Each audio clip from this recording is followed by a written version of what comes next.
অনুযায়ী বৈষম্য বিরোধী ছাত্র আন্দোলনের ব্যানারে বাংলা ব্লকেট কর্মসূচিতে শিক্ষার্থী ও চাকরি প্রত্যাশীরা। সকালে পুলিশি বাধা অতিক্রম করে শাহবাগে অবস্থান নেন আন্দোলনকারী শিক্ষার্থীরা। বন্ধ করে দেয়া হয় যান চলাচল। একে একে গুলিস্তান, মহাখালী, ফার্মগেট, সায়েন্স ল্যাব সহ রাজধানীর গুরুত্বপূর্ণ সব পয়েন্ট অবরোধ করে শিক্ষার্থীরা। এই বৈষম্যর বিরুদ্ধেই কিন্তু স্বাধীনতা আন্দোলন হয়েছিল।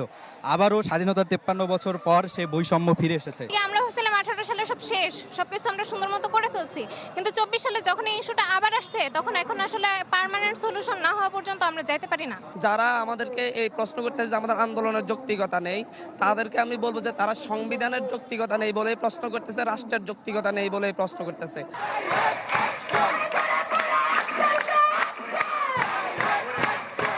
কোটা ইস্যুতে স্থায়ী সমাধান চান আন্দোলনকারীরা। দাবি প্রথম থেকে চতুর্থ শ্রেণীর চাকরি পর্যন্ত সংস্কার সম্পূর্ণ উঠিয়ে দেওয়ার বিরোধিতা করে বলেন সর্বোচ্চ 5% কোটা থাকতে পারে। ন্যূনতম পদ্ধতিটা খুবই দরকার, সেটা রাখা বাদে বাকি কোটার প্রয়োজন নাই। আমরা যাতে মেধার ভিত্তিতে নিয়োগ পাই, চাকরিতে যাইতে পারি। কোটা থাকলে তো আমিও ভবিষ্যতে চাকরি পাবো না। নতুন পরিপত্র জারি করে এটা যদি বাস্তবায়ন করার সিদ্ধান্ত নিয়ে নেয় তাহলে আমরা আবার ক্লাসে ফিরে যাব। নির্বাহী বিভাগের কাছেই কোটা সমস্যার চূড়ান্ত সমাধান চান আন্দোলনকারীরা। ঘোষণা দেন দাবি আদায় না হওয়া পর্যন্ত রাজপথে থাকার। এই যে পরিপত্রের যে বৈধ অবৈধের যে খেলা, এই খেলা কিন্তু শেষ হচ্ছে না। আমরা চাই একটি স্থায়ী সমাধান।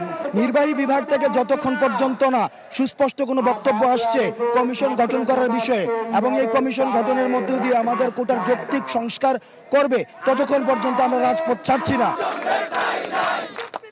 কোটা বিরোধী আন্দোলনে রাজধানীর বাইরেও অবস্থান ছিল শিক্ষার্থীদের। চট্টগ্রাম সহ সব বিভাগীয় শহর ও বিশ্ববিদ্যালয়ের রাস্তা অবরোধ করে বিক্ষোভ হয়। সড়ক, মহাসড়ক ও রেলপথও অবরোধ করেন শিক্ষার্থীরা।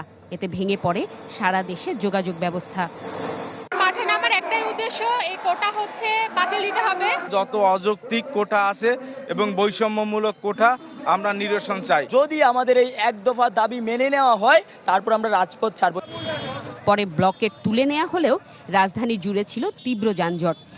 তারা কিন্তু জানিয়েছেন যে খুব পরিষ্কার করে তাদের এই আন্দোলনটি মূলত কোটা সংস্কার করার জন্য বিভিন্ন গ্রেডে, শুধুমাত্র প্রথম এবং দ্বিতীয় গ্রেডে যেটি 2018 সালের পরিপত্র বহালের মধ্য দিয়ে ছিল, সেটি নয়, শুধু প্রথম, দ্বিতীয় এবং তৃতীয়, চতুর্থ অর্থাৎ সরকারি চাকরির ক্ষেত্রে সকল গ্রেডে যাতে কোটা সংস্কার করা হয়। যারা অনগ্রসর জনগোষ্ঠী রয়েছে, ক্ষুদ্র নৃগোষ্ঠী কিংবা শারীরিকভাবে অক্ষম, তাদের জন্য সর্বোচ্চ 5% কোটা বরাদ্দ রেখে তারা দাবি করেছেন এটিকে একটি পূর্ণাঙ্গ রূপ দেওয়া এবং স্থায়ীকরণের জন্য সংসদে আইন আকারে পাশ করার দাবি জানিয়েছেন তারা, এবং সেই দাবিতে অনড় রয়েছেন। এবং